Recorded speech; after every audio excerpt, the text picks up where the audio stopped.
Ready to go. Okay, so first item is public comment. No one wants to comment from the public. So then we move approval of the minutes of August 23rd. So I have a motion to approve the minutes of August 23rd. So moved. Second. Any discussion about the minutes? Hearing none, all in favor, please say aye. Aye. Anyone opposed? They, Do we have someone? yeah. Yep, yeah, sorry, I'm getting minutes for tonight. Sorry. Okay, changes or amendments to the agenda? Anything, changes? I don't think so, so city updates. Eric? Yes, thank you. A couple of things to update you on for tonight. The first thing is council at their last meeting approved a schedule for the housing fall housing series and the inclusionary housing and replacement housing ordinances. That schedule is at your place if you wanted to just for informational purposes at this point. Basically, we're looking at November, December timeframe for the Planning Commission to start diving into that information. That should hopefully be after the master plan is drafted and ready to go for public hearing. So that's when we're plugging in. There's also a few other dates on here for your information. Along with we're putting together a kind of an open house housing series. And the date that we have for that is Tuesday, October 9th from 6 to 8 p.m. We'll be having a housing panel, and I sent you all an invitation to that to save the date. Is that here? It will be here, yes. yeah, that'll be here. So that'll be kind of an open house for we'll have some guest speakers to talk about the differences and the nuances of the housing regulations and things like that. And so to kind of more give some educational outreach on the housing piece. So as I mentioned, council did approve the schedule, so that's what we're working with right now, Okay. moving forward. The other item to talk about under city updates is we are the city is applying for a municipal planning grant again this year. So as part of that, we will need a signature from the chair of the planning commission. So wanted to at least have that discussion, and Heather's here to provide a little overview of what the application is and for you all to have any discussion about it to then authorize Mike to sign off on the application. So we've applied for municipal planning grants for the last couple of years. We've received them for the last 2 years. So the first one we used to do our economic development strategic plan. And the second one is why Regina is here right now facilitating this process. So we've been successful with them. I don't know if we can be successful 3 years in a row. That's a lot to ask, but I'm going to apply for it anyway. So this year what I intend to apply for is a grant to hire a consultant to do a wayfinding plan for downtown and for the gateway districts leading to downtown. It's something that we've talked about for years, but we've had to put it off as we go through the planning process. It's something that was identified as a priority in the parking study, and one of council's priorities for staff this year is to implement the parking study. So it aligns with what we're trying to do. I'd like to request a grant in the amount of $22,000, and this year ACCD has reduced the match that we have to provide. So we only have to provide a 10% match, but there are points gained by having more than that 10% match. So I'm proposing a 15% match of $3,300, which would come from Community Development Corporation CDC budget reserves. So I would love to have your permission to apply for that. Is there any questions or comments? So that's just for the development of the plan, but not the implementation. Right, then I would follow it in February, I believe. There's a downtown transportation grant that I can apply for implementation, so I would follow it with that to implement it. And is it just parking wayfinding, or is it other? No, it's complete wayfinding. So I would be looking at coming up with signs for identification signs, directional signs, informational signs, and regulatory signs being all part of this wayfinding plan. Any other questions? And welcome to Winooski signs? All of it, yeah, a full wayfinding package.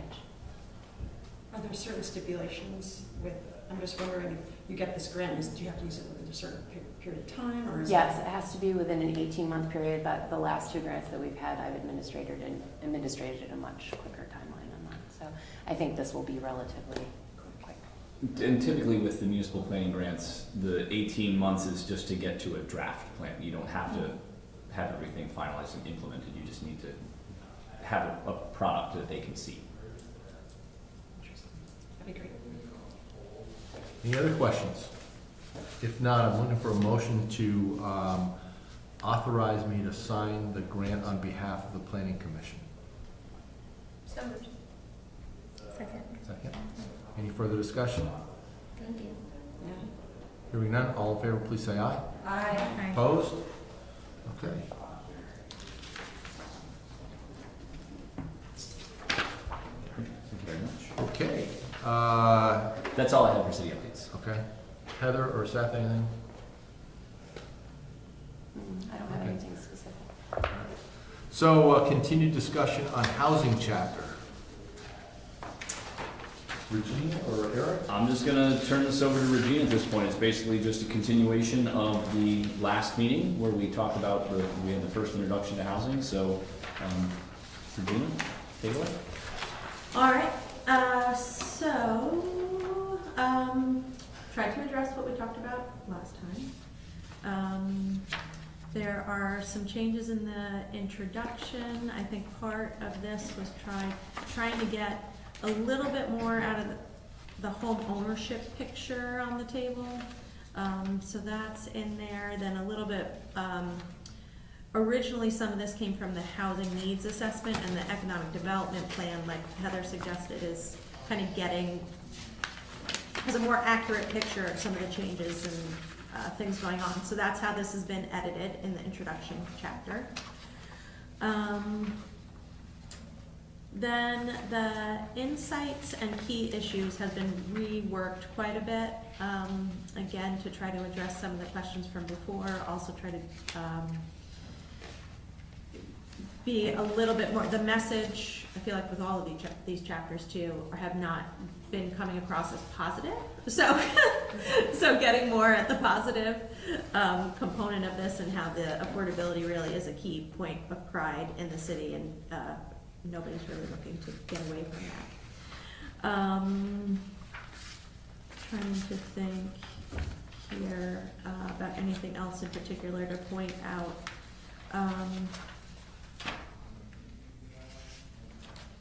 Again, I think there was some more homeownership data added to the insights section that wasn't there before. A little bit more description around the gentrification scorecard, and this is the updated gentrification scorecard, and there's a lot more description around what's kind of going on with that.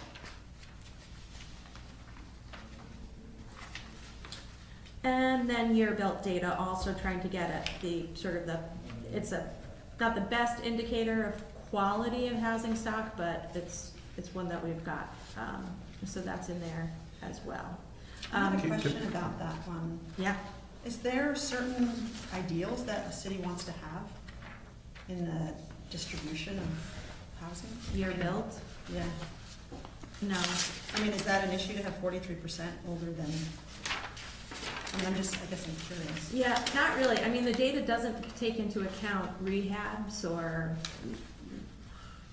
renovations in any way, so it's not awesome. Also, I would say generally, you've got really great bones. Like, there's just such great historic, resources and everything, and the fact that you're an older city, and all of that is good and positive.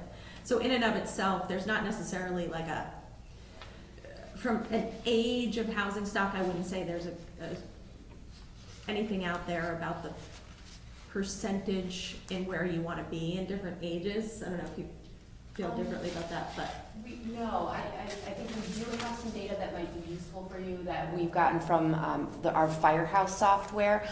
John Audie just delivered to me the first sector of the city, what the most frequent code violations were, how many, 19% of the housing units inspected did not meet minimum housing quality. So some of that, I could share some of that information with you. I just got that from him today. So. Okay, great. And that's gonna be all rental, right? No, he does not just do, he doesn't just do rental. Oh, okay. So Great, it will be primarily rental. okay. But it's 1,210 units in the city that were looked at this last year. Awesome. I know you talk about the need for more single-family housing and all that. Do we know percentages of like what are single-family houses? Or I guess I'm just trying to get a feel of what is the architecture here? What is it? I mean, is it ranch style, or is it mill houses, or is it mainly, you know, the multifamily? Is it 3 or 5 story? You know what I mean? I guess it's just a sort of a. I guess they can go to the housing. Does that talk about that? Yeah. Oh yeah. We've broken down. We've really taken a deep dive into the data. So I guess a visual to. I'm very visual. Yeah, so, I mean, I think it's not in terms of the actual architectural style or anything like that, but it does break it down. And keep in mind that we have primarily focused our efforts to date on rental housing, not because we're not going to look at single-family homes, but because the development pressures that are coming onto the city right now are along the gateways and are with development of rental housing. Right. So we focused our efforts because we had a very compressed timeline to be able to get some targets out there. After we've completed the process of doing incentives and policies, then we're going to turn our attention to single-family home ownership opportunities. Right. So there will be more to come. There are graphic representations of all of the data. I guess if we mentioned in a few places in here that we want to keep the character of our neighborhoods, Yeah. but if you don't really understand what that character is, how do you know what I mean? Yeah. I mean, I can give you some. If you look But at the maybe housing data, you I can always get into the details, so. no, and trust I me, don't you can know. dive pretty deep into the details if you look at the housing data. It's Right, I guess I there. just wonder how much we put in here. I think you stay really high level here because what you're looking to do with that is give us a lot of leeway and flexibility to do things like apply for grants. And so if there's something high level that supports what we're looking to go for or will help us to move forward with the project, that's great. If it gets down into the details, it may limit our capacity. Right. Okay, so on that, sorry, Go ahead. but then also, because in here, there's a lot of data again saying we are this, we have this, but there's nothing that says we want to get here. And I don't know if that should be in here or if that, do you know what I mean? Yeah, the Housing Commission is working on very specific targets, and we do have percentages broken out of, you know, in terms of rentals, what we want in terms of rentals that are available for moderate income families and that are for low income families, and what specifically that entails. And we'll get there with single family homes as well. So I think this document will refer out to the housing document Right, as an appendix. right. Is that correct, Regina? It is, Sorry to because I talk feel so like much. in the goals and objectives, there's a lot of things in here that we state, like improve energy efficiency of new and existing homes, but there's really not that much discussion of where are we with that? Do you know what I mean, in a few of these? So, like, where are we in stormwater? I guess I just sort of want a little more information, but is that, I guess, to all you guys, is that too much to put into this? I think my query would be that if this plan is gonna last, you know, for 5 to 10 years, what, like, if we're looking at this plan then in 5 to 10 years, will it be very valuable to say, okay, in 2018 we were at this, knowing that now that data is not current? And so I don't know, I could see the value of focusing more on like our broad desire to improve energy efficiency without worrying too much about what energy efficiency was in 2018, because I don't know if that'll matter a ton to us in 2023. Right. I guess just some people just don't know what those things mean, and so I guess I'm just trying to get a benchmark of sort of where we are. But maybe you're right, maybe it doesn't. I'm not saying Maybe- like we don't need it. I'm just wondering if how, like, I think we need to balance how specific we want to be with Yeah, recognizing definitely. that those numbers won't be current for a lot of the time this plan is in use. Yeah, I mean, back to your point, we have all this data in here that's like, it's just Going data, to it be doesn't mean outdated. anything unless it's, we sort of know where we want to go, I guess. Seth? I was just gonna offer that I think one thing that's interesting sitting and listening to this is those types of discussions also expose areas where we lack plans and frankly policy or direction. And that's something that as we work through this, I think we're all benchmarking, is to say, we don't have any kind of plan or any kind of real initiative to gather that type of data or information, or we haven't really investigated policies besides the one, bonus story item on efficiency that we added in zoning. So I think that that's part of this too, is it exposes the fact that we need to come back and put some more detail into some things like that. And I would just say that then maybe that frees you up from having to try to dig into getting too detailed now. We create this parking lot over here of, oh crap, these are the things that in the planning we reference, but we realize there's really nothing to point to. This is a conceptual thing on Eric, if that makes sense. Yeah, no, I think that makes perfect sense. It's, some of the information we might have in some of the other studies, but as the mayor points out, we may be lacking, and we don't have that information yet to benchmark. But as we try to figure out, as you mentioned, how we determine energy efficiency, maybe that's something we need to do as a planning study, is to determine where we are currently and set some targets there, so that we're doing that outside of the framework of the master plan, so that it can be more nimble and be updated easier and quicker and more efficiently. Yeah, to have those data points would be helpful. Right. I guess I just see with these goals, I feel like there needs to be some, like at the end, I just sort of felt like they're thrown on and there's nothing. I feel like there should be a little blurb about every single one of these goals within here. Don't you think, the goal and objective? Or do you think because I think a lot of this information is pointed out in these goals and objectives.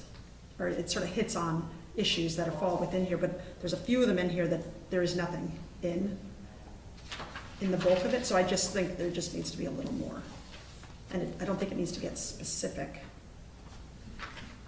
Is anyone feeling anything like that? Just like encourage low impact development. And I don't feel like that was really talked about in anywhere except for just in the objective. Right. So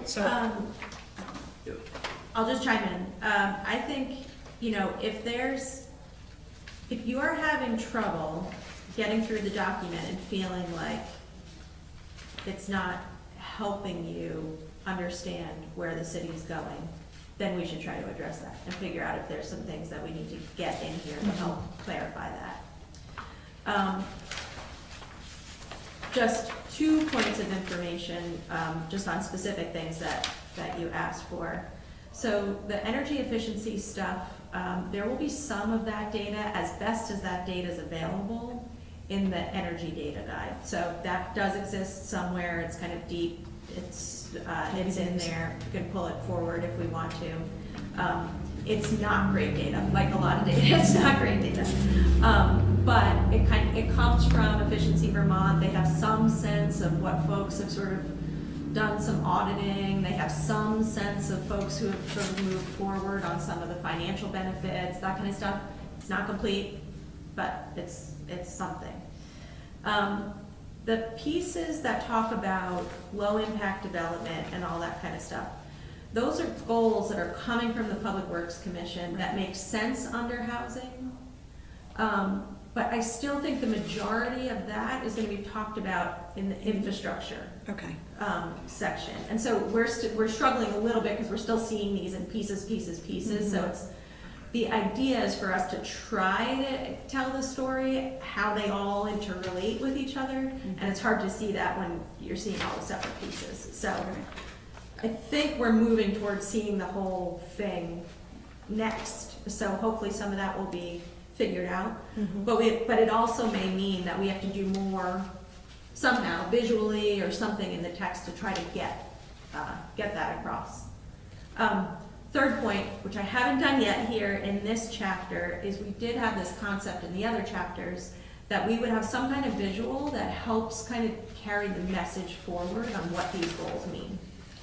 We haven't done that yet here, but and some of these are a little more challenging to do that, but I think we can probably still get there to some extent. And again, that's really just an example of what an implementation step might look like under that, and a way to help tell the story, but not get into the nitty-gritty details of every single action that's going to happen under each of these steps to get us someplace, if that helps. Yeah, no, I think that definitely does. And I think what's here is, it's very interesting, and I think it's great. I just think we could expand. I'm just gonna throw out, we have to be, I think we have to be careful that we don't put anything in this plan that contradicts Ties our our hands. zoning. Well, we don't wanna tie our hands either, but zoning, if I'm not mistaken, has to conform to the municipal plan. So we don't want to do anything that we just rewrote zoning. So we don't wanna put something in the municipal plan that contradicts what is in our zoning now. Is that? Yeah, I mean, you certainly can, I'm not saying this is the case here, but if there were a zoning change that you wanted to see happen, you certainly could highlight that in your plan as an action or a goal that you might want to move towards something. And it being worded in that way, that you're gonna investigate it, think about it, whatever, that in and of itself would not create an inconsistency that you need to be worried about, because it's a forward-moving action step. But I don't know that, or at least I haven't heard so far, that there's any zoning change, policy kind of stuff that we are feeling like we need to move towards, so, I just wanted to throw it out because yeah. I don't want to get in that position where we've contradicted something, or, as you said, even tie the hands of a future planning commission or somebody. Yeah, agreed. Yeah, I think the point that Regina made about seeing this as just one piece is part of the challenge here, where I think some of the information that you might be looking for is in other sections. So when we look at the whole plan, not to say that, I think what I might suggest is that once we look at the whole plan in its entirety, then we can see where we might have some of those gaps. Right. So if there is information that still needs to be identified for energy efficiency, for example, then we can get it if it's not covered somewhere else. Right, and I'm assuming we'll just say, see municipal section for more detail. Yeah, I do see what's all being said here, and I was also thinking, the data on the different types of housing and family composition and socioeconomic status, like senior housing, low income, subsidized, and all that. This data is relatively easy to find, I think. So like the data we have here, those. I don't know if you think it is important to have this data in there as well. Like even the data that's in here maybe shouldn't be in here, is that what you're suggesting? No, Because there's other places. More data? Yeah, more data on Okay. the data on senior housing, low income housing, subsidized housing, and and what's left for open open market.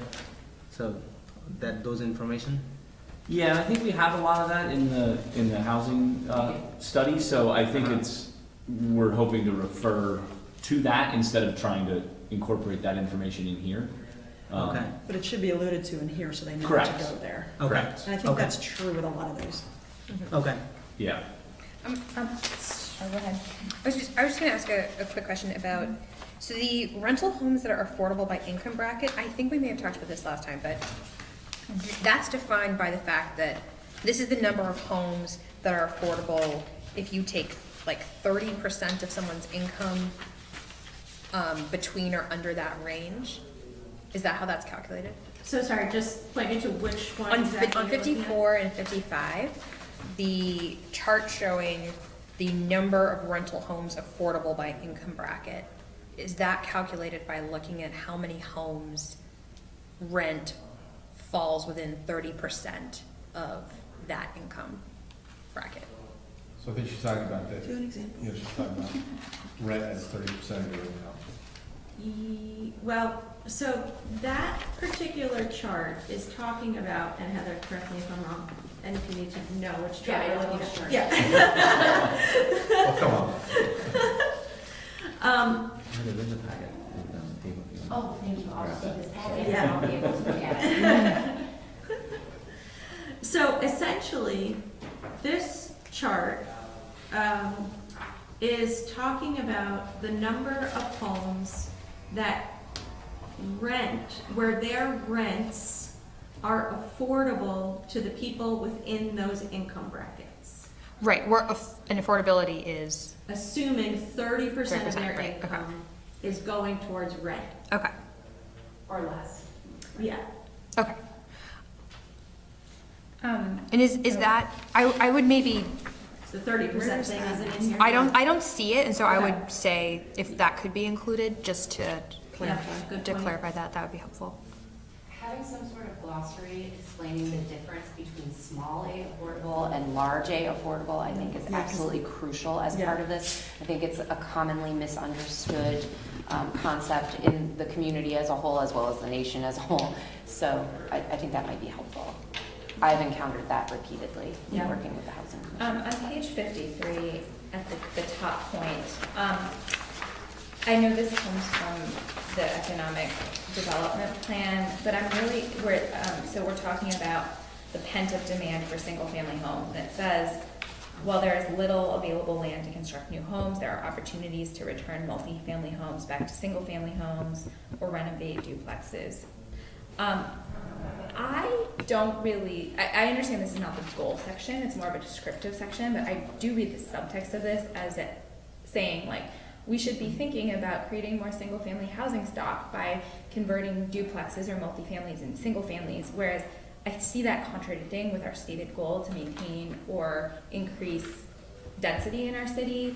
And furthermore, even though I totally think we need to address how we can increase good quality single-family housing stock in the city, in addition to other types of housing stock, I don't think converting multifamilies back to single families is not only is it contradict with our goal to create a maintaining or increasing density, but it also is not the most economic way to create high quality single family housing stock, which might be something more like creating opportunities for people to renovate aging single family homes, something like that, or creating friendly policies for people that want to construct single family units or something like. I just don't think that is the primary way for us to create better housing stock for single families, is to convert duplexes into single families. What happens if those duplexes were run down and? Well, then I think we should focus on renovating or improving the duplexes. I'm not gonna say there aren't we should prohibit changing a duplex into a single family, but to state that that's the primary strategy for us to be creating high quality single family housing stock, that it doesn't really, I think it contradicts other things that holistically we're trying to do, and it's also not practical. Even like on a pricing level, to buy a duplex is gonna be more expensive than buying a single family. It's not an economically efficient way to create But you might not be attracting certain families that want single family, which I would think you'd want to diversify what type of people are in the city, or different family types. And so I guess there might be certain places where the zoning is like, should be more single family or such, and that there might be a duplex or multifamily that's sort of out in nowhere that doesn't really fall in line with the surrounding. So I think there's anomalies that. Sure, so as I said, I don't think we need to prohibit people from taking a duplex and making it a single family. I'm not opposed to people doing that, but I don't necessarily think we should say, like, this is our strategy for creating good single family housing stock. It's to take multifamilies and convert them to single families. What I read this as is they conducted interviews and that there's not enough single-family homes to meet demand, and because there's not a lot of land that would include converting multifamily back to single-family, but that doesn't mean to me that's less density. That's just targeting areas where our density is. Like if we build up Main Street as being like 3-4 story buildings that offer 1, 2, 3 bedroom apartments, we're becoming a denser city, even if we're taking some of our bigger homes and deconverting them from broken up 3-unit homes. Heather has something to say. I think this is a response directly to the Economic Development Strategic Plan community survey. And in the community survey, one of the things that was asked was housing preferences, and one of the things that came up repeatedly in that is a lot of people in the community wanted to see duplex units converted back to single-family homes. So I don't think, I agree with you 100% in what you're saying, that it should not be a primary strategy, and I don't think that it is a primary strategy. I think that's where this language came from. Doesn't mean that it belongs necessarily in this chapter. It's just that was the basis for that language. There's been a lot of conversation over the years about conversion of duplexes back to single families, and we do have areas in our zoning that are identified as low-density residential, not necessarily single family. But I'm wondering if in this, the wording could be, instead of single family and converting blah, blah, blah, opportunities for home ownership. Yeah, because you can take a duplex and make it 2 condo units. Right. Sell those. Yeah.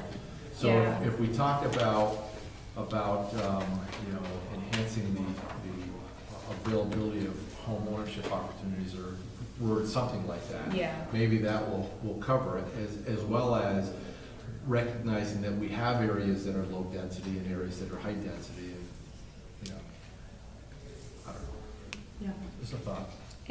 But is this valid, I guess is what I'm back at, like, we seem to have a lot of multifamily or duplex type units. Is there a valid need for more single family homes? I mean, the house, I assume the housing study is, or the housing commission has looked at that. Well, again, that's why I said, instead of saying that, put home ownership. Yeah, but I see those as But it's two distinctly different different. We also know that we have a Right, very but- low vacancy rate in this, so the housing's being used. So like, there's just a lot of demand to live in Winooski, both for single family and multifamily. Right. And at the end of the day, like, And is there more multifamily to meet that need than there are single family to meet that need? I mean, I'm not quite sure how to even quantify that Like, who's question, trying to live but here that can't live here right now? I think that there are a lot, I mean, we have low vacancy, we have people want to buy single-family homes here. I think as a realtor, like my perspective on it is that we do have a lot of single-family homes in this city, but many of them are not in the condition that people are looking for, and there is limited inventory that is attractive to buyers. So if I were, just my gut on it, and Heather has all the stats, is that encouraging people to have resources to renovate and upgrade the single-family housing stock, or to even, in some cases, tear down really aging buildings and rebuild single-family homes, that would be the solution to the single-family housing stock issue. More than, I don't think there's anything inherently wrong with the multifamilies. There's high demand for apartments or condos, like Mike's saying, in Winooski. And a lot of the people that want to live here, that's the kind of housing stock they're looking for too. It's just, we have a lot of people that want to live in Winooski. Families, young professionals, students, all sorts of people. I think from the housing commission's perspective, we're looking to create as much diversity in the housing stock as possible. Right. So, we want to have as many different types of options for people as we possibly can, and vacancy is low in all of them. Yeah. And as a largely built-out community, we don't have a ton of places to put new stuff. So I think all of those options are options that we're considering, and a few, very specific things that we're working on at the city, but aren't there yet. So. Is one category worse off than others? We have more renters than we have homeowners. That's just what our housing stock is. So it falls about 60-40 renters to homeowners. I think, again, I don't think that we have a certain preference. I think we've been a strongly rental community for a very long period of time, and both of those vacancy rates are low. I think it's slightly lower in available home ownership I opportunities. guess I'm than in thinking of rental. single family to multifamily to duplexes. Yeah, That's we where have a I'm really sure- high percentage of duplexes in this community compared with all the surrounding communities and Chittenden County as a whole. It was really high, and I can't remember the exact percentage, but it was a magnitude higher than the surrounding communities. But part saying of that duplexes? is what makes us Yes. an affordable community, because a lot of people buy a duplex as a means of subsidizing their mortgage. So that is a piece of affordability to have. So is that part of your diversity, though, is having those variety of Yeah, housing absolutely. types? Absolutely, and it's not just single-family home ownership, it's duplex home ownership, it's a condo home ownership, and there are a bunch of different ways that might look. And how does the whole cottage fall into this now that the zoning has changed? The accessory dwelling unit? Yeah. Well, Well, there's an accessory dwelling unit, but then isn't there a cottage? There's a There's like two different Detached things. cottage Yeah. Detached option as cottage. well as a conditional use. But if I remember right, that was a part of the accessory unit. In other words, you. Well, so the way the zoning is written now is that depending on what district you're in, your maximum density is either gonna be 2 or 3 units, and that can be met with either a duplex, single family, a duplex, an accessory dwelling, or a detached cottage. Right. Some combination of those to get to the maximum allowable units. And but when we had the conversation, if I remember correctly, the detached cottage was to provide an opportunity for folks to take advantage of like carriage houses in the backyard or garages that were big enough. So, But is that still considered a single-family home if you have a detached cottage in the back? If there's a single family home in front, yes. Yeah, okay. The detached cottage would be a detached cottage. I guess I just see us moving because it's gonna become more density. We're trying to get more dense, so we're getting away from these single-family homes that sounds like people really also, that we're lacking. So I guess I was just trying to understand. I think you gotta remember and again, correct me if I'm wrong, but is it state law allows an accessory Yes. unit? And so. Can't disallow You it. can't disallow it. Okay. So we had the conversation about single family, but there's nothing you can do. And accessory unit, I forget if it's described as 30% I think of it's the 20, of the isn't it? primary, 20%? whatever. I think it's 30%. That's Much Much less than 100%. 1,000 square foot. Then Yeah, but the problem is, how do you police that when it's done? You know, I put in a little accessory apartment, and I sell my house, the next person says, oh, this is great, there's 2 units here, I'm gonna rent them. Right. They're not supposed to, Yeah. how do you police it? And Seth's hand shot up as soon as I started talking about this. No, I just pulled up the housing needs assessment to answer the question that was asked. So it's Winooski has the smallest percentage of 1 unit attached and detached housing structures and the greatest percentage of 2 unit housing structures. The percentage of 3 or more unit structures is similar to Burlington but higher than South Burlington and Colchester. 3+ units comprises 46% of our housing stock. 2 units comprise 20%. 1 unit attached is 3%, and 1 unit detached, so standalone single-family home, is 31% of the housing stock. I think that our fairly open policies regarding accessory units is a big asset to our community. It allows people to have a vehicle to make their living situation more affordable, gives people that otherwise might be priced out other opportunities for generating income. It's a great way for us to add density in our city, which is something we want without having to, and allow like the average person to be a part of that rather than just have big developers derive all of the value. It creates immediate variety in our housing stock. So I think there's a lot of benefits, and I personally would, even as a goal, it doesn't necessarily need to be stated in here, but say something along the lines of encourage opportunities for homeowners to build accessory dwelling units or improve accessory dwelling units if they would like to do so. Because I think that that's gonna have a lot of positive benefits for our city overall. I totally agree that I think accessory units are great.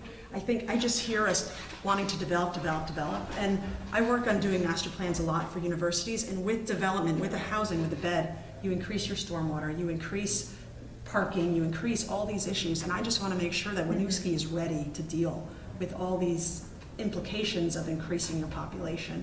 Yeah. So I'm going to interrupt this for a minute because it's 7:15 and we have another item, the intro to city demographics and background. Is that something that's going to take us 40 minutes, or can we spend more time on this chapter? Thoughts? I'm putting you on the spot. I don't know what anybody's going to say about it, but it's the first time we're seeing it, and there's a lot of holes in it. Okay. So why don't we do fine sitting here for longer. Why don't we do 5 more minutes on housing and then move to intro to demographics? Okay. Is that all right with everyone? Yeah, because I don't think we've come to a great spot with this particular bullet. Because I just want to make sure, when we're talking about everybody, that we're actually talking about everybody. And I know families that won't move here because there's not homes available or homes large enough for families. And I know families that are growing that leave because there's not homes available for them. So I just want to make sure that whatever we end up in the master plan, we're truly talking about everybody and being inclusive in that.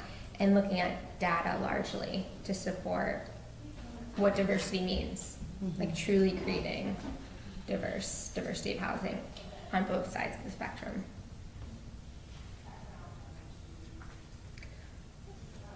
What is an accessory unit? What is it accessory? Like, does it mean, is that just a duplex, or is it? No, it's different than a duplex because an accessory unit can be, I believe it could be either attached or detached, but in order to rent it out, you have to be owner occupying the property. So a duplex, if you own a duplex, you could live in another state and you could rent both units. With an accessory dwelling unit, you need to live in one unit and then you can rent the other one. And that is what defines.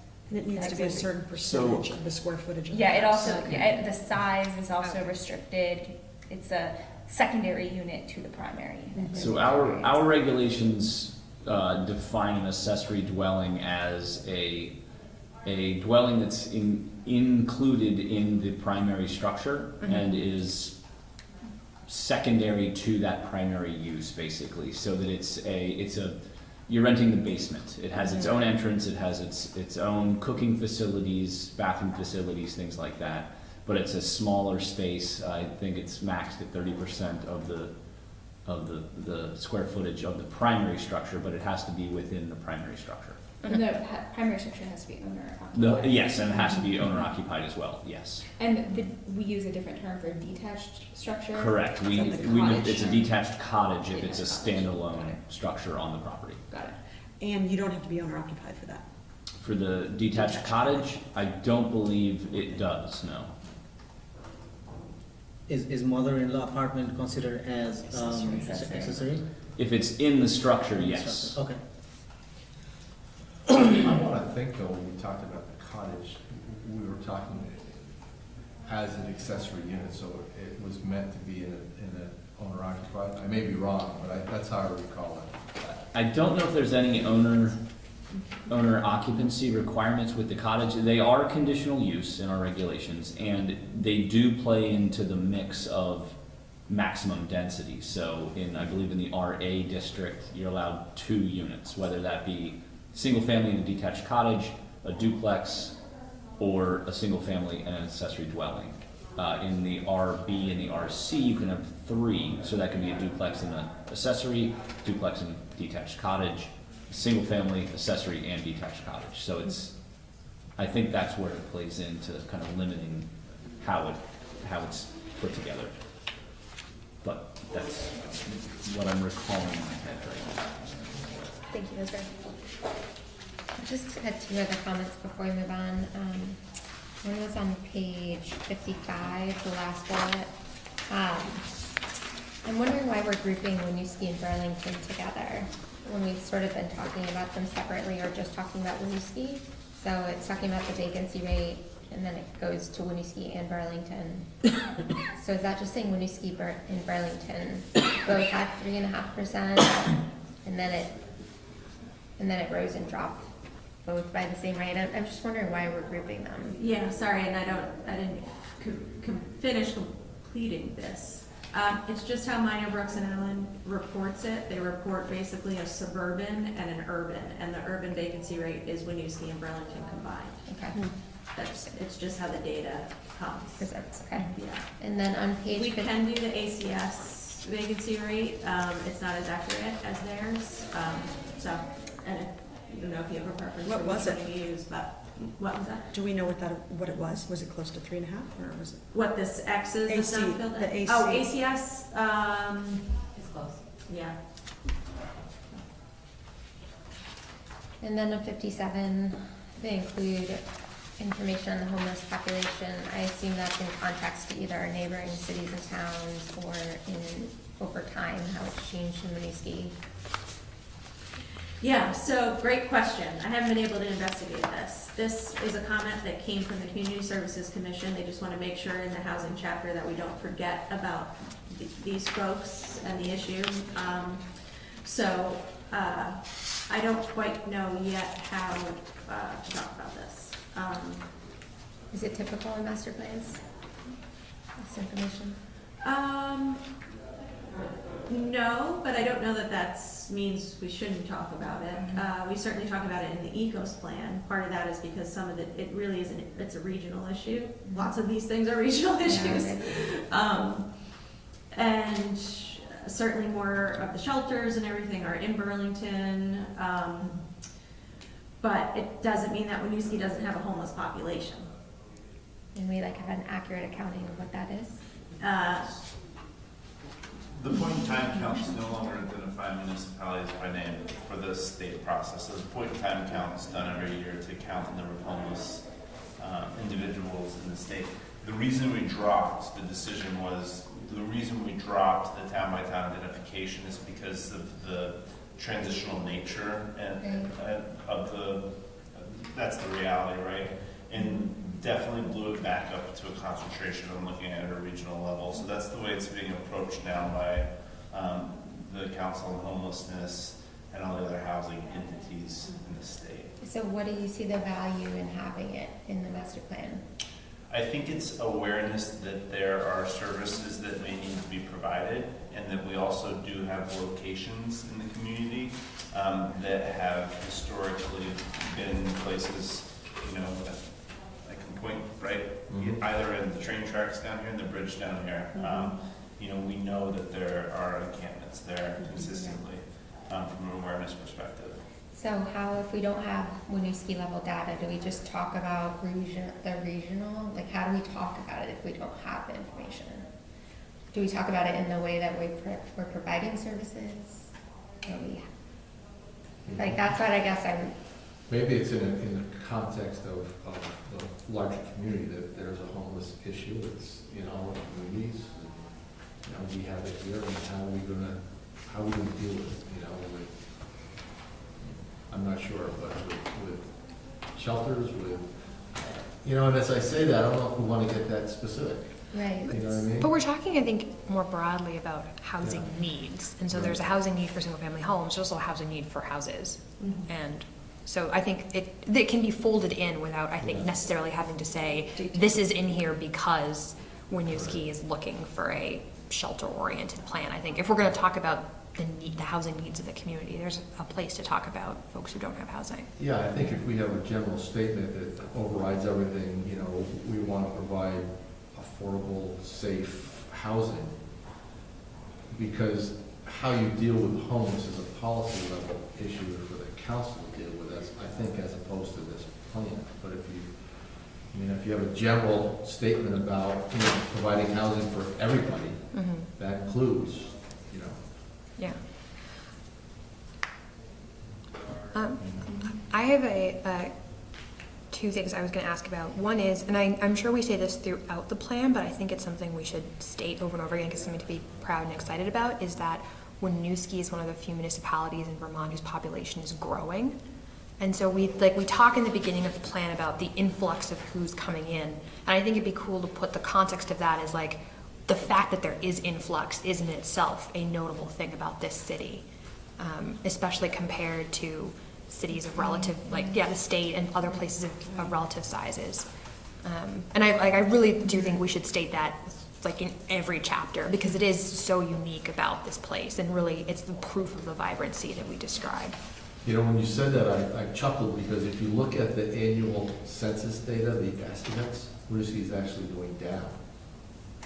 And we've always had a discussion about how accurate is that data. And I agree, when you add 300 housing units and the population declines, you gotta kind of scratch your head and say, Where did those numbers come from? go to the US Census and look at Through the American Community Survey. Actually, I just sat through a really interesting presentation yesterday on how to establish the margin of error and all the great algebraic equations you need to incorporate to determine if that data is good or usable. And because there's a lot of questions about it, there was actually an article in the Journal of the American Planning Association that specifically discusses some of the challenges with that ACS data.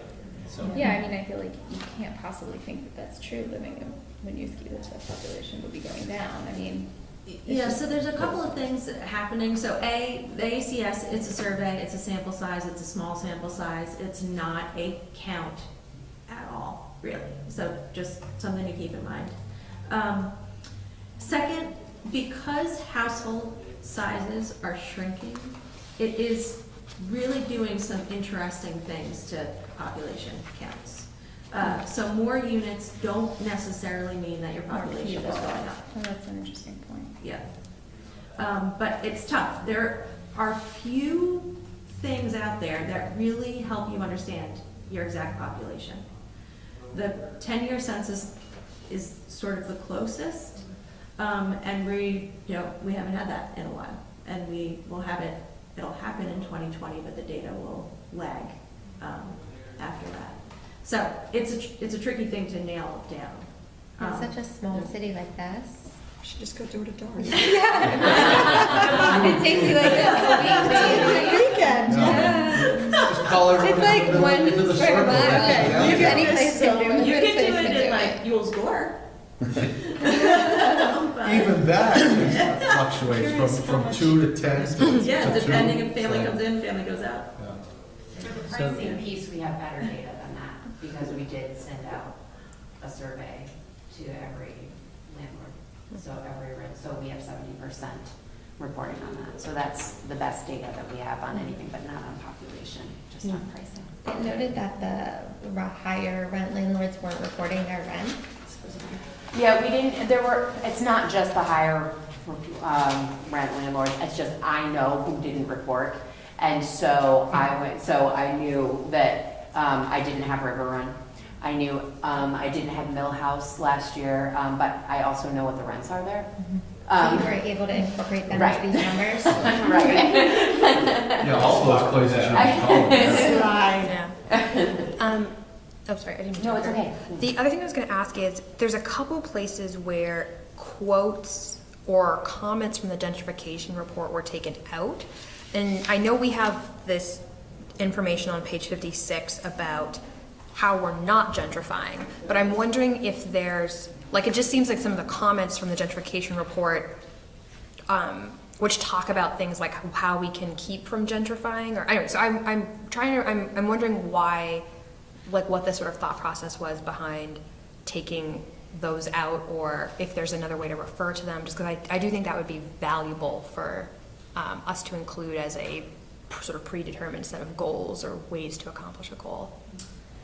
So part of what was removed from the last version that you saw were some goals that kind of came out in an earlier Housing Commission discussion process associated with that first gentrification report, and even earlier, some of the housing needs assessment and that kind of stuff.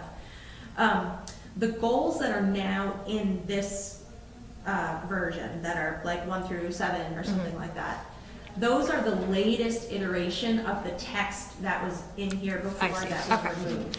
So it's just, the city has evolved, and so now we've got in the right goals Okay. that were removed before, if that helps. Okay. There are also some slightly different results if you look at that first gentrification report versus the most recent one. And I tried to sort of explain, at least in the text that's still there, what those changes were and why. Okay. So it's now 7:30. People feel like we're in a good place on housing? Move on?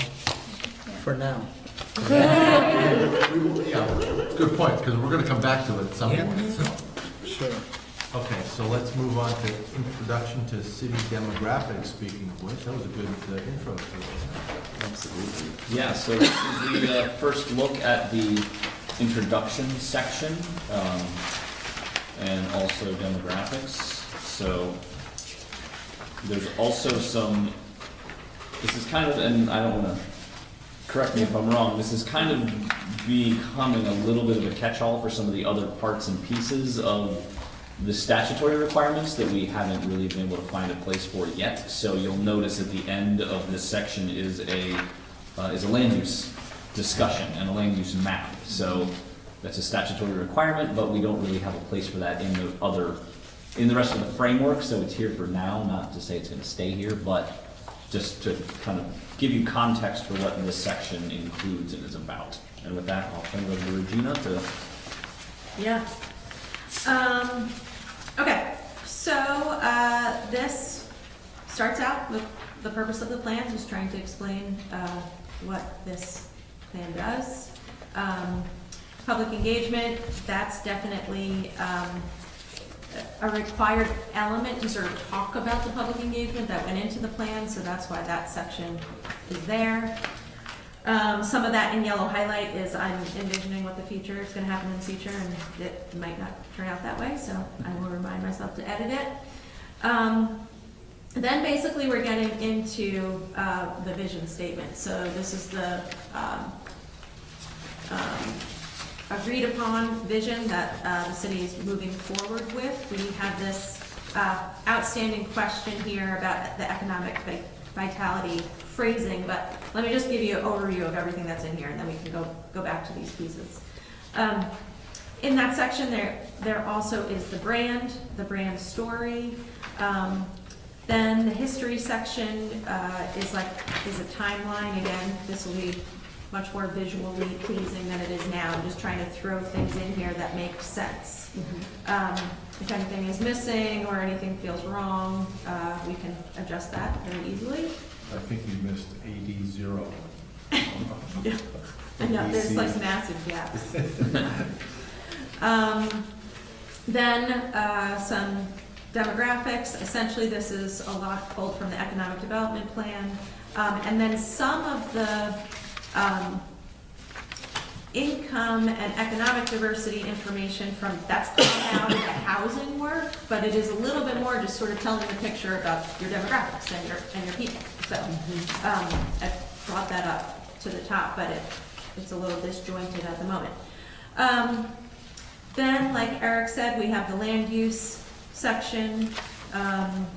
There's a map in here as well that goes along with that. That's attempting to just pull your zoning into higher, more broad land use categories. And this is where we're attempting to make the point about Casadant, Memorial Park, and Gilbert being zoned something different than what they are used for in reality. The next section I have to fill in. You've got to do a little bit of discussion about how Winooski relates to your surrounding municipalities and the region as a whole. So we'll get that in here. Then the implementation program. So this, I think we have like a whole meeting dedicated to this. We'll have to ultimately sort of figure out, are we landing with this plan at those goals that are at the end of each of the other chapters so far? Are we going a little deeper? Are we making connections in some other way to other pieces? So we'll kind of circle back on that when we get there. And I think that's it, right? Yeah. So if maybe we just tackle this economic vitality question and get that solved. So this is page, I think, if I'm working in the same pages that you guys are working on. Page 4. Yes, page 4. Yeah, I think just to kind of recap or refresh some of you on the discussion, this started back in our first meeting when we were looking at drafts, when we had the vision statement on the front of the economic vitality section. There was a lot of discussion about the language that was used, and so we came up with several other options. It seemed like the majority of the folks that were involved in some of the later discussions were comfortable with option 2 that's identified there, where we replaced the small town feel language with 4-hour city. There was the third option that kind of went in a completely different direction, not completely different, but changed the intent, I think, to some extent, which was, from a staff level, there was some pushback on that because it changed it so much that there was some concern that it was shifting what the community had collectively come together and agreed upon as part of that vision statement. So that's kind of where we ended up the discussion at the last time we looked at this. So I think generally there was some comfort with option 2. I don't know if that still stands. Well, it doesn't sit well with me for some reason. Option 2 doesn't? I feel like it's too general. I just feel like any other city. Do you know what I mean? I don't know. I prefer option 2 because because small town feel ends up kind of going undefined, and that term just kind of sitting out there without a sort of discussion of it in another context, I don't think works for for something as overarching as like a general statement of economic vitality. And because that is, ultimately, I think that just the phrase "our city" is a more sort of welcoming and forward-looking one. I agree about option 3, both because I think that is too much of a modification, and also because economic enhancement is just kind of a meaningless term. Whereas maintaining, expanding our economic development gives folks a sense of, maintaining means doing more of what we've done. We have a sense of what we've done. Expanding it, again, there's a roadmap contained there that I think makes sense, that I don't see in 1 or 2, or 1 or 3. What do you think if you replaced "for our city" instead of "our small urban community" or something like that? Well, I was thinking our community, to tell you the truth. Just because I think the size of us is unique. And I feel like if you just say a long-term vibrancy for our city, that could be any. I mean, I know there's not that many cities in Vermont, but I guess I just want a little more descriptive character of who we are. I don't know. I would be okay with our community. There's just something about small town feel that's like that kind of parochial in a way that is not sitting well with me. Yeah. I totally agree. It sounds like small urban it's not very communities. welcoming. Right? You think small is too? I don't even No, like using I the like word small. small though, because I don't feel like I want to obviously we're never going to be a giant city, but at the same time, I don't know if small is like a value. It's just what we are, but we're also, we want to allow room for density changes and demographic changes. I think what matters most is not our size, but we want to be a vibrant, and I like the word engaged community. I don't know, I feel like, I don't know how to fit that into the sentence exactly, and it doesn't necessarily need to fit, but I feel like that's what small town feel was supposed to be communicating, was in public engagement. So I don't know if that's more specific, but it's not really, size doesn't really matter. It's really about the sense of connectivity or engagement that I think was what was trying to be the intention of that statement. I don't know. Me or Eric? You. Well, no, Because I think you Totally. like the small town feel, but I guess what I was just wondering Yeah. what you're trying to get at. I mean, if someone's just reading this document and they don't really know. yeah, I have no Winooski. problem with making it community. I think that's more of a, what's the right word? It's a softer word to me, or more, it's a friendlier kind of word, I think. And as before you were talking about size doesn't matter, I was gonna throw out an oddball thing, say our 1.2 square mile community, because we're talking about giving It some is so context to unique. it. Well, it is. Yeah. How Yeah. small we are. I mean, how geographically small we are. Yeah. It's Well, that's so what I unique. was getting at. Yeah, Chicago's a city, right? Right, it's well, a that's city. why I was trying to give a little more descriptive to, Yeah. give I see what you're character to saying. what we are.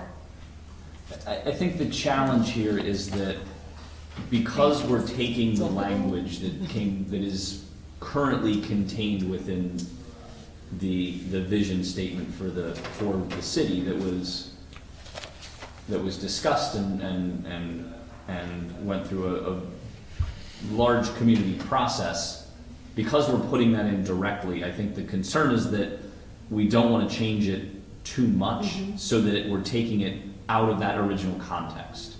So I think it's, I know there is concern with the language, that with that small town feel in particular, that one phraseology, but it's, I think we need to be careful how much we try to change it so that we're not kind of negating that original discussion and that original community involvement to come up with this vision statement. Not to say that we can't at a future time change it, but I like community, and I suppose we could say, you know, again, probably not, but I'll throw it anyway. Our city will maintain and expand blah, blah, blah for our community. And you get city in there as well. I don't know if it's too redundant or not, but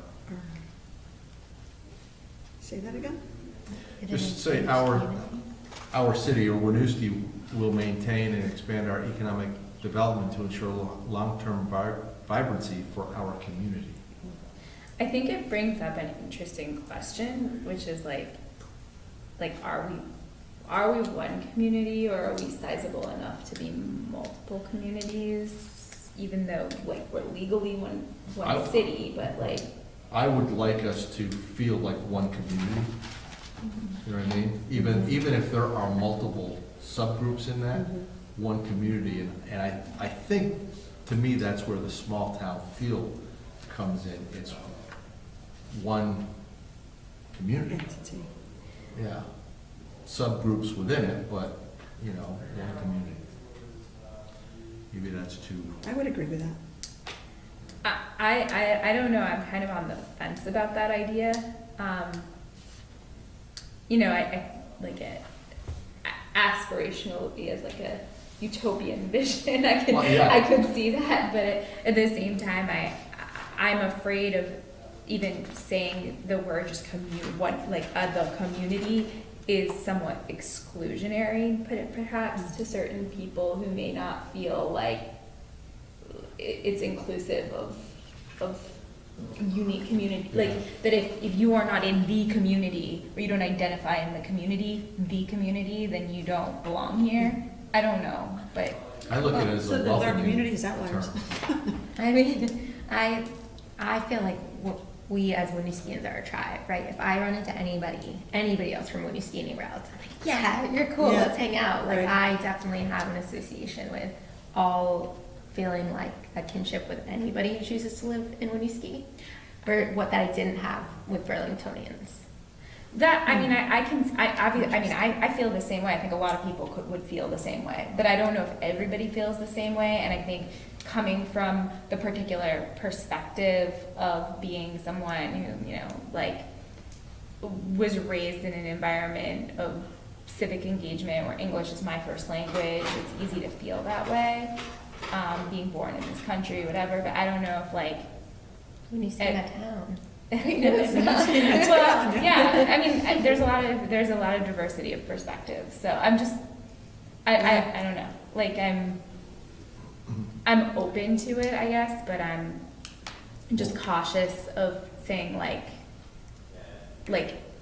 sometimes I hear in our community, it's like I hear like assimilation, like, you know, that's what I'm. Interesting. So if it Like- helps at all that there is an intro sentence to all of your vision statements, and it describes community slightly already. So it starts as Winooski will be an affordable, livable, diverse community. Okay, So if you refer to community again in this statement, okay. at least there's it some- references back to like Yeah. a broader definition of what we mean by community. Yeah. And I was thinking too, like, to your point about, I know like what you were thinking, what you mentioned was connectivity, but we have a whole bullet talking about connectivity. And so I think that idea is like It's in present there. in there already. You're right, safe, healthy, connected people, it's just down 2 points. Yeah, and so I think that like message is already part and parcel of like what we're putting forward with the vision statement. And if economic vitality is about, sort of purely economic vitality, I think that like that that, like, that point is being made. It's just, at this point, I guess, a question of like, do we want to say city, town, or community? And do we have like, so Mike, you want to say community? I'm just thinking that community is a more welcoming term. City is, to me, is more of a cold statement. You know what I mean? Community to me is a warmer. That's why. And so, Palace, what would you pick? You can disagree with me. Can I offer another? That's not what I'm here. Can I offer another option? Don't say town.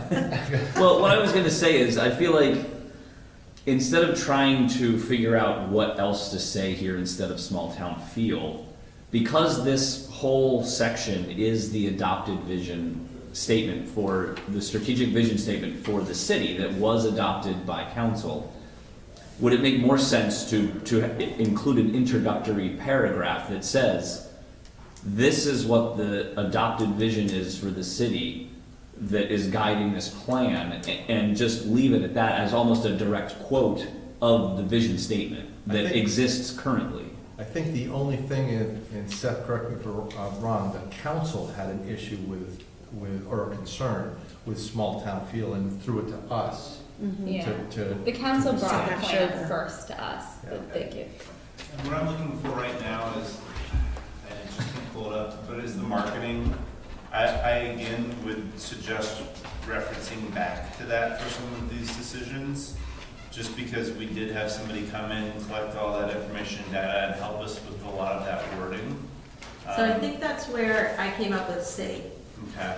because it describes it, it sort of jives well when you have that. And that brand statement and story is right below these in the text. Yeah. So it's all, Right. It's true. It does say we're a small city. We're a city. Yeah. We're a. It also says we're a community where everyone can participate in city government, in neighborhood gatherings, and lively downtown.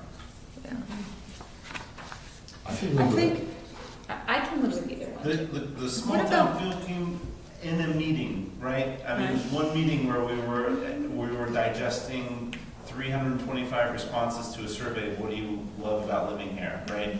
And it was, I can tell you, Seth Gillum wrote it. I could tell by the way it was written.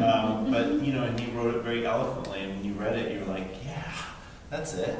You know, but what he was describing was, yes, I live in a city with this vibrant downtown, but when I walk into my neighborhood, I don't, he's on Maple Street, I don't feel like I'm in the middle of the heart of a big, you know, bustling thing. I'm in my neighborhood, right? And so that if that helps at all, I mean, that's where With that a was pulled neighborhood from, what we're trying to do.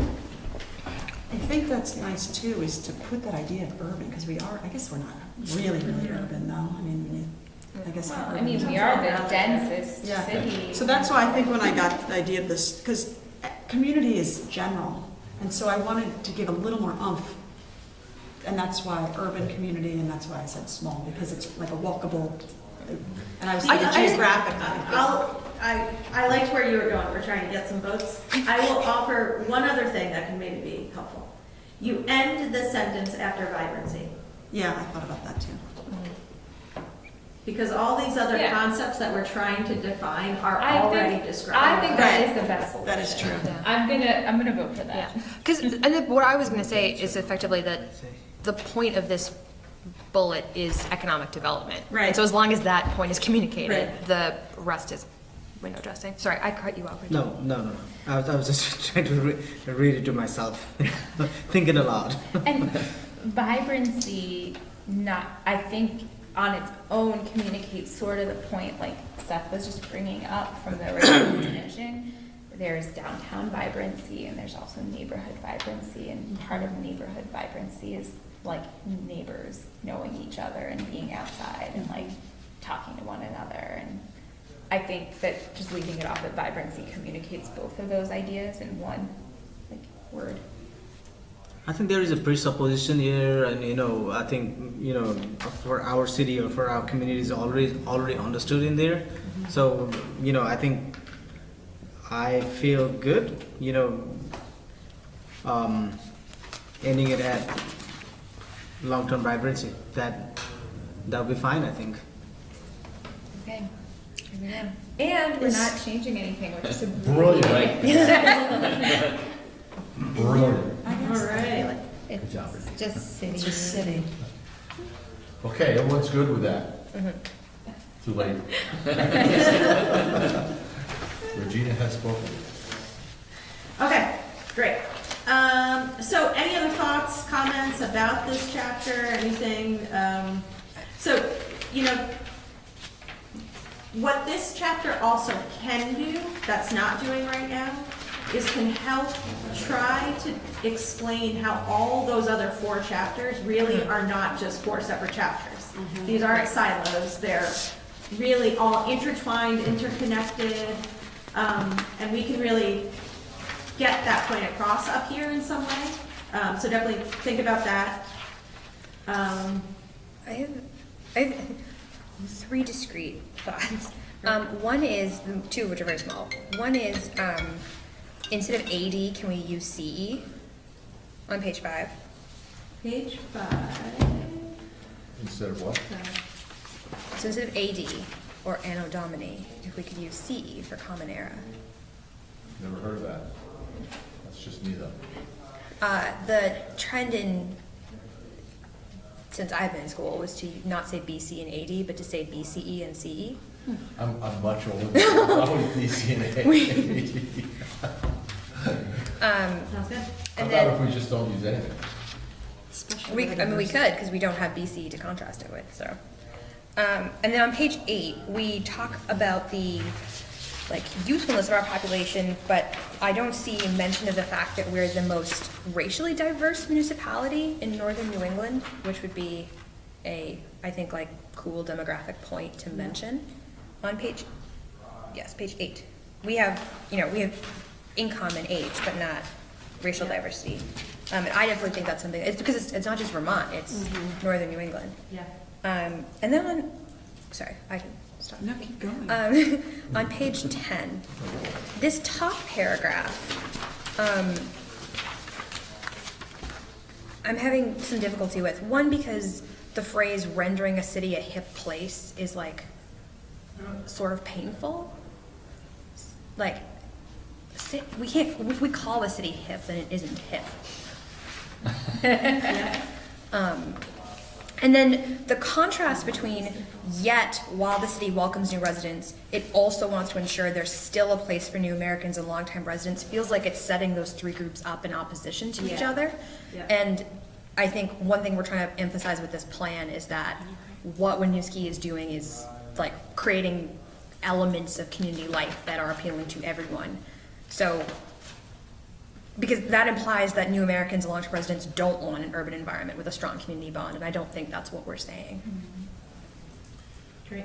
I would, for what it's worth, in that 3rd line where it says, yet while the city welcomes new residents, I might throw in, while the city has always welcomed new residents.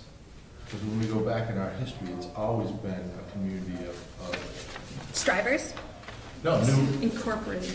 immigrants. I mean, Strivers is from our branding. oh, okay. Someone has not read the brand. I guess I don't know what the public opinion is on this topic, but I feel like in the history, one of the points should mention the dome proposal.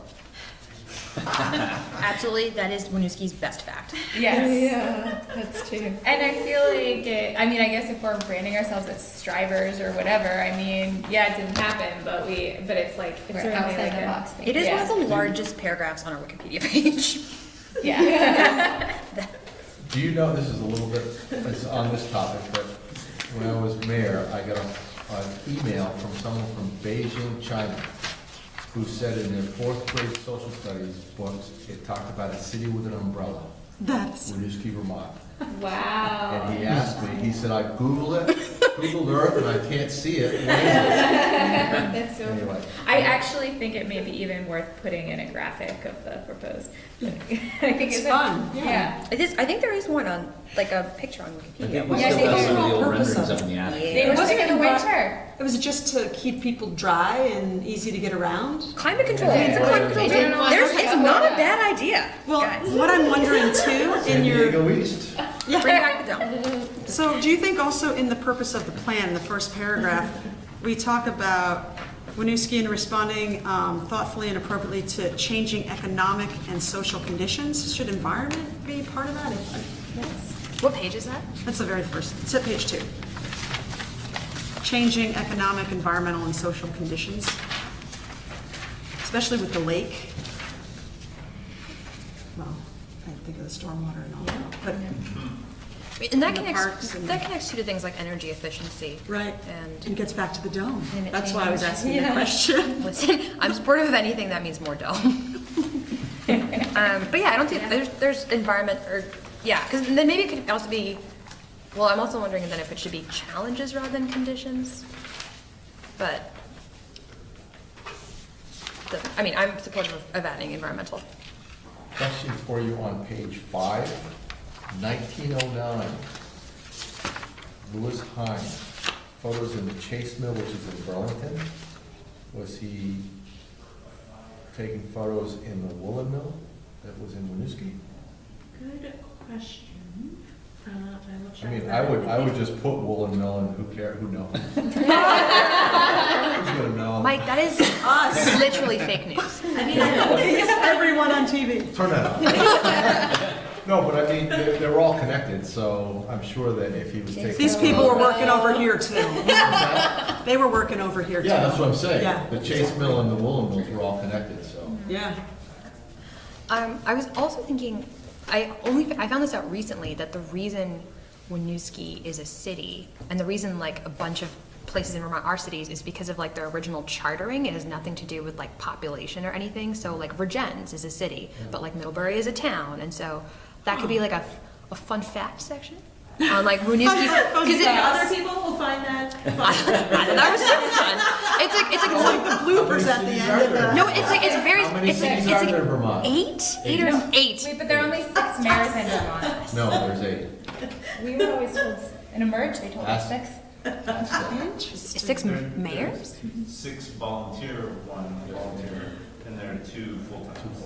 Oh, Where are those? interesting. Burlington. So it's St. Vermont. Albans, And just- Montpelier, Winooski, Virgins, Newport. St. Johnsbury. No. No, St. Johnsbury's not a city. Newport. And what else?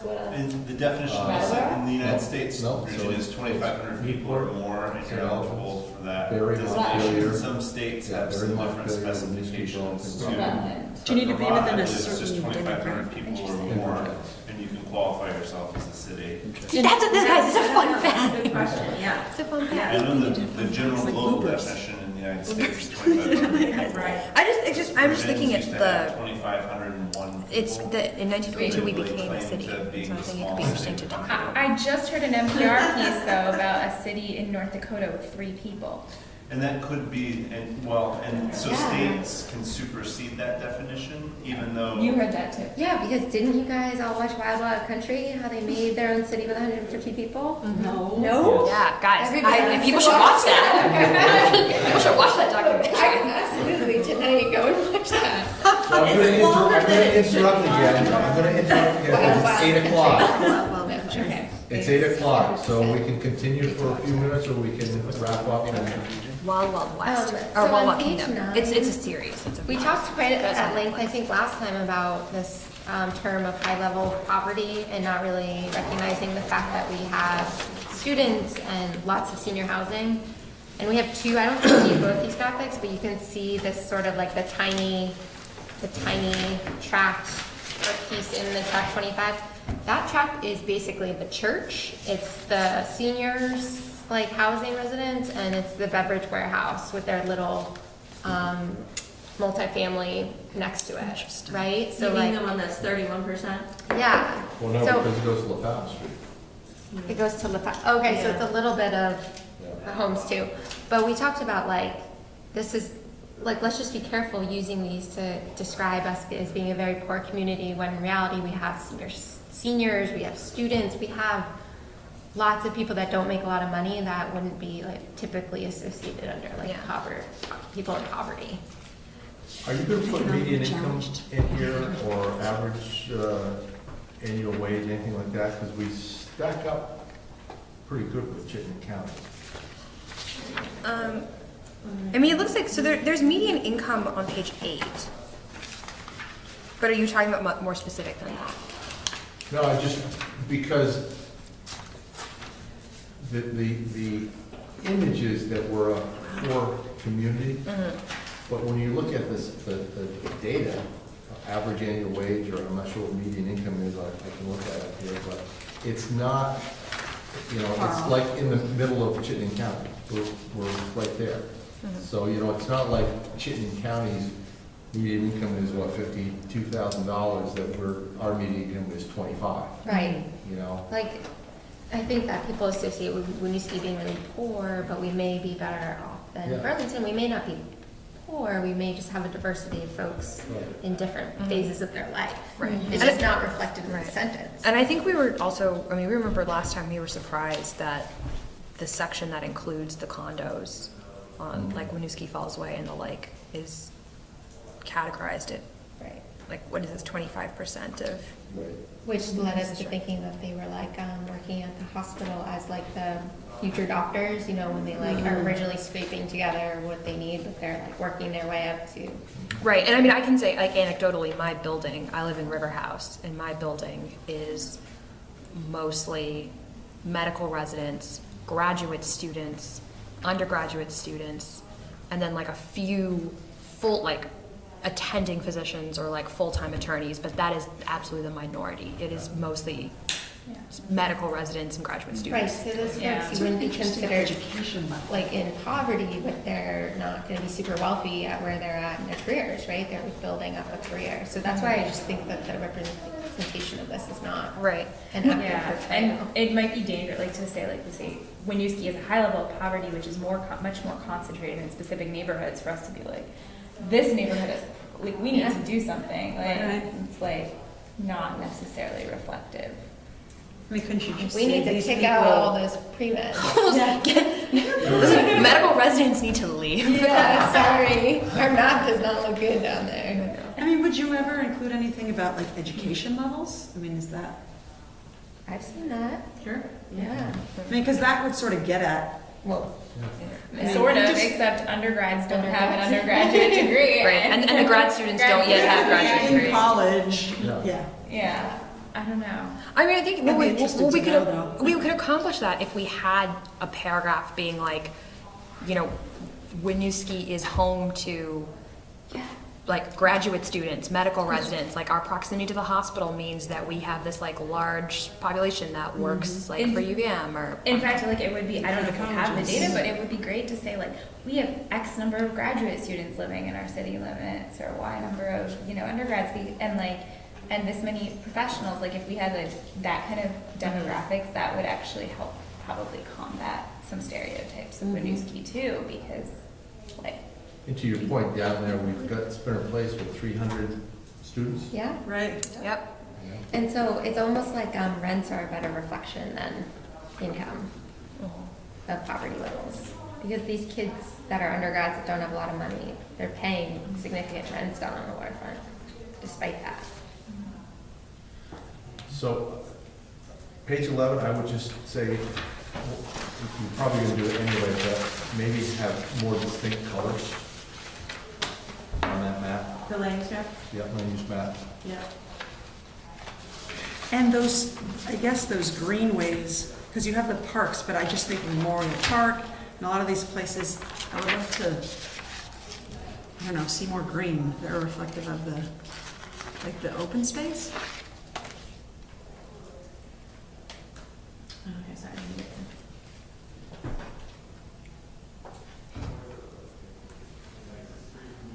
Yeah, so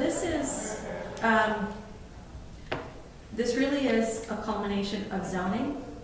It isn't a culmination of Okay. use, actually, land use on the ground. But we really can do whatever with this map, and we can pull some of that out. But I think one thing that we were trying to get across with this map is that there's, and we should have a goal or something that kind of goes along with this, to point out that some of your parks are zoned for not parks at all. Right. I was gonna- Cassavant, Cassavant, I was gonna say is not. Gilbrook, and Memorial, thank you. That's like a complete, brain breakdown about what that park is called. So, that's kind of what that's attempting to show a little bit there, and we'll have some text around it, but we can do whatever with this map. This is like, yeah, this is just, very first crack at what this should look like, so we can do anything to it. So I think calling out the actual parks and stuff on here is probably a great idea.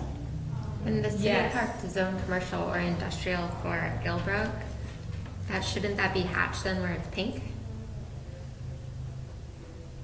Yes. Because that's city park zoned as Yes, industrial. the top part of it should be. Yeah, you're right, that's not.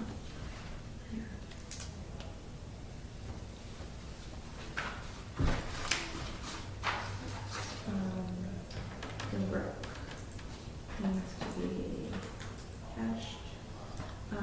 Any other And so the school is public? zoned park open space? It's, the zoning district is public. That's what it's titled.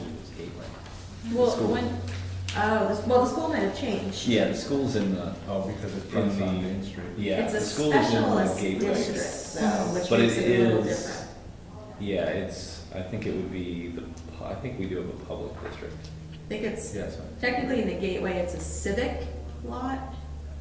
It's Yeah. a little different, but anyway, yeah. So, but the back property, I don't know what this is. I think it's also the school owns Yeah, it like as this- well. Yeah, that's, yeah. That's technically public. So the zoning district, just to be clear, is not parks only. It's essentially a more broad category of public where you can do other types of public-like things. It doesn't necessarily just have to be a park or a recreation use necessarily. Right.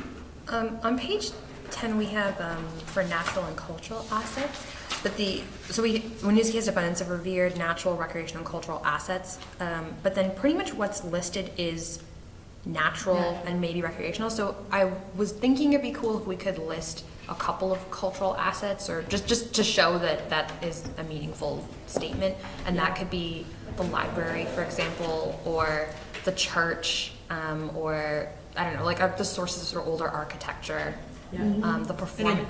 Identify them on, like, have a dot associated to that? Yeah, I don't know. and then, yeah, those could refer back. There's where there's like a performance space on this road. Next to the circle. The proposed strand, you mean? This park, Key Bank Park, or? No, there's no, it's indoor. During Waking Windows, they have like comedy in there, and they record podcasts. It's next to where I think Eden, the now cider place is. Okay. You talking Spinner Place? At the yeah, there's like on the ground level, there's a performance space. There's the crafts and drafts No, on so the there- uphill side. The downhill side right now, I think it's It's vacant. vacant, yeah. From It's the not heat. rented. That's a shame. There used to be. Yeah. Yeah, I they think were they happy use it. there. I think they open it up for wing. I think they rent it. Oh, okay. It's not like continuously. All right, never mind. Yeah, okay. But there is a museum, right? Yes. Museum. Yes, in the middle. No, museum, yeah. The historic And I mean, the church is used as a performance venue besides Waking Windows, right? I know that they're gonna have a concert I think that. in October or something. Yeah, but it's used for, food shelf. Yeah, it's just with the church. Monkey House does. Oh, Monkey House, of course. Yeah. And then Bird Folk brings in a lot of local artists to display their stuff, which I think is really cool. And kind of unique. So it's 8:10. Yep. Do we wanna keep going, or we wanna We will make close it down? next time. Can I just ask a question, Gina? So our zoning plan that we have in our, our standard zoning plan, I thought that's what was going in here. No? It's a whole nother, You could do it if you want. There's lots of thoughts and opinions about it. You technically have to have a future land use map in your plan. oh, okay. I am 100% fine with using a zoning map for that. Others are not. There's just different debates about it. The benefit of not using your exact zoning map is particularly helpful if you have some areas that you may want to zone something different going further, which is definitely the position you guys are in with those 3 parcels. So it's a little more helpful to not use the exact zoning map that you have now. You could use it more in terms of and identify it as exactly what it is, which is the current zoning district map. But as Mike pointed out earlier, you do want to make sure that you're consistent between the two, and technically the zoning always comes from the plan.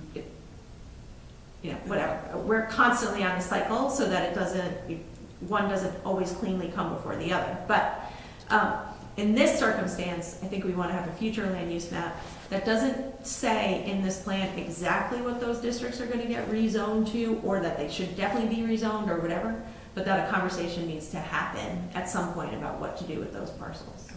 So the map should allow for that.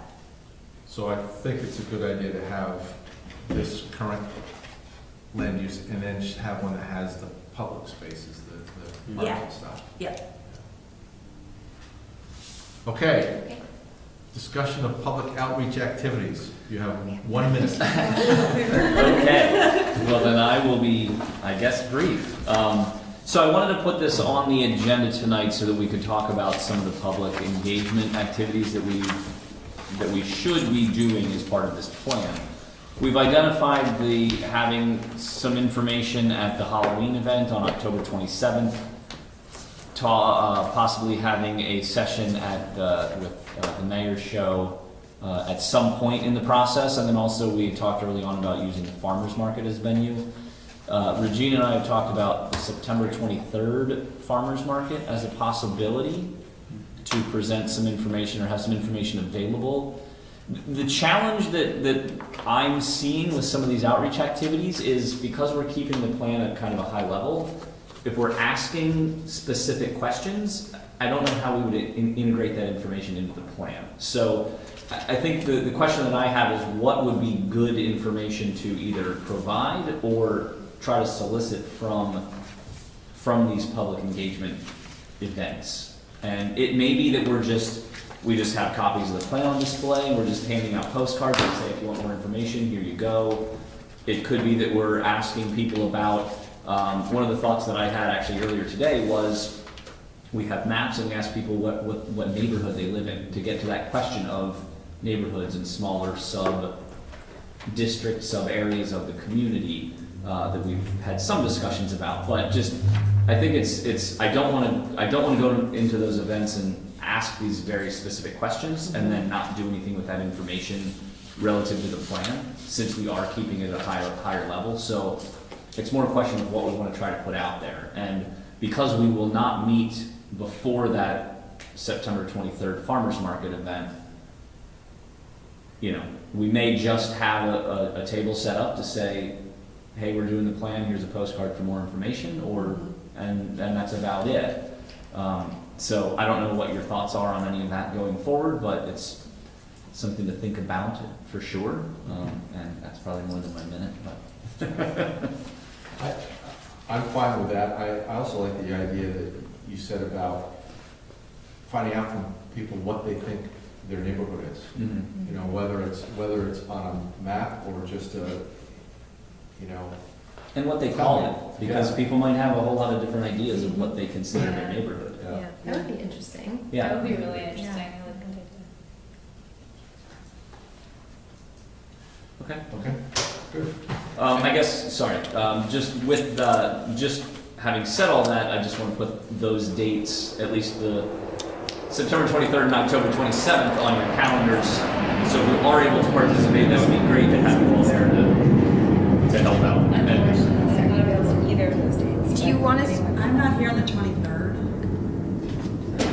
What was the other, till the 29th? It's the 27th of October, the Halloween, Winooski Halloween. So the farmer's market is 10 to 2? I think that's right. I'll find out the specifics of it and send out information to the planning commission. And what would be helpful, anyone who can do the farmer's market, for example, if you can just send Eric an email, say, yeah, I can do it, and I'm happy to be there from 10 to 11, 11 to 12, 10 to 2, whatever. So so we have an idea, you know, Sure. try to fill in everything. Yep. Any other business? Just that our next meeting is September 27th. We don't have anything scheduled as far as specific plan content to look at. What I was thinking we might do at that meeting is look at the full plan, or whatever version of a draft we have, so we can see context of how all these sections are No pressure, no pressure, Regina. She's already kind of. Well, yes, so my schedule is that I'm not producing anything to hand over for that meeting, just so you know. So my role at this stage is to go back and just crank and take the fact that I have 3 weeks to do it, to really try to bring, address all of the second round discussions that we've had with you guys, get that stuff in there and really get the whole thing to a better place. So I need to not have a week deadline from today Right. in order to actually be able to do that. So that's why there's that gap in the agenda. So that way you get, for your next meeting, is actually something helpful and useful from a more complete perspective. Good. I'm looking for a motion to adjourn. So moved. Second. All in favor? Aye. Okay, thanks, everyone. Thank you. Thank you.